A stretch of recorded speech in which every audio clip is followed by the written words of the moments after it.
Sake is a series of videos intended as an educational guide for a beginner like my friend and colleague Pete, who does not always feel at ease with technology, but is an excellent musician.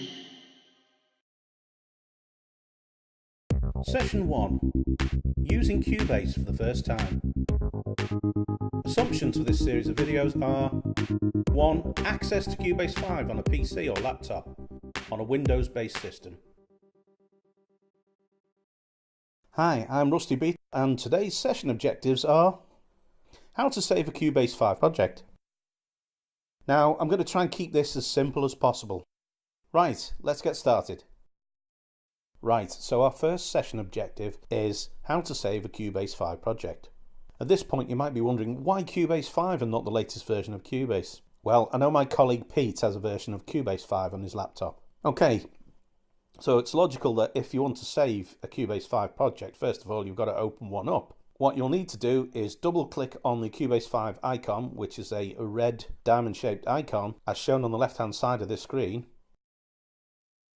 Okay, so I'm double clicking on the icon. It's loading up Cubase 5. Files are loading up in the background. And then it comes up a dialog box, Cubase Open Document Options, and the box you want to click on is New Project. So click on your new project, select Empty for your new project, and click OK for the Set Project Folder dialog box. In said box, I'm going to use Seagate Expansion Drive E. Now select Make New Folder to create a folder for your project. I'm going to type FPS-project this time and click OK. Hey presto, you have an empty project file. Hang on, let's maximize the project. Notice the top bar defaults to Cubase 5 Project Untitled 1. Let's save by selecting File from the menu, click on Save As. Now I'm going to type Tune001 as the file name and hit Save. Notice at the top bar the Cubase project has changed from Untitled 1 to Tune001.cpr, where .cpr is the suffix for Cubase project. And there you have it. You've just seen how to save a Cubase 5 project, and in doing so you've learnt how to manage data files by firstly opening up Cubase 5, creating an empty new folder, and finally saving the Cubase project on a different drive other than the C drive, and how to name your project file. At this point you may well be wondering why you use a drive other than C. Well, Steinberg recommend you do this because ordinarily Cubase works faster this way. Although I have to say, in this case I've used an external drive for convenience, which is probably not the fastest method. But more importantly, if you have to wipe your hard drive and reinstall Windows, you won't lose your Cubase projects this way. Next, let's learn how to close down or quit Cubase.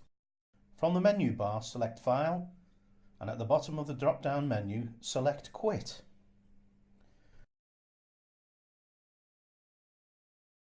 There, that's done. I'm going to open Cubase again. I'll explain why in a moment. Remember, double click on the red diamond shaped Cubase logo. I'm reloading Cubase for the second time to verify what I did worked.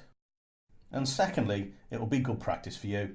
The Cubase Open Document Options dialog box, a bit of a mouthful, should highlight Tune001.cpr, the last, or in your case the only, project used. Click on Open Selection, and our project Tune001 loads.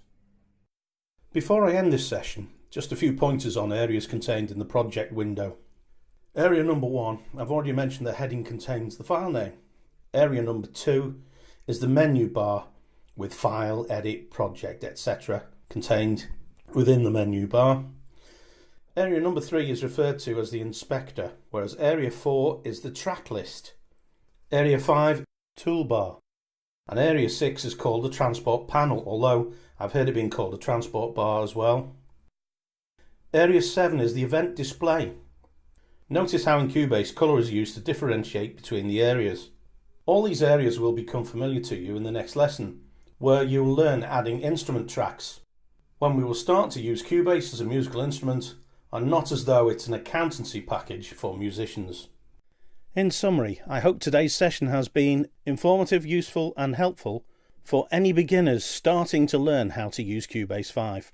Just as importantly, I hope it's been fun. Please join me next time for more Cubase 5 for beginners and for Pete's sake. Thank you for watching and goodbye for now. Now it's all up to you. Why not try to create your own Cubase 5 project file and have fun in the process?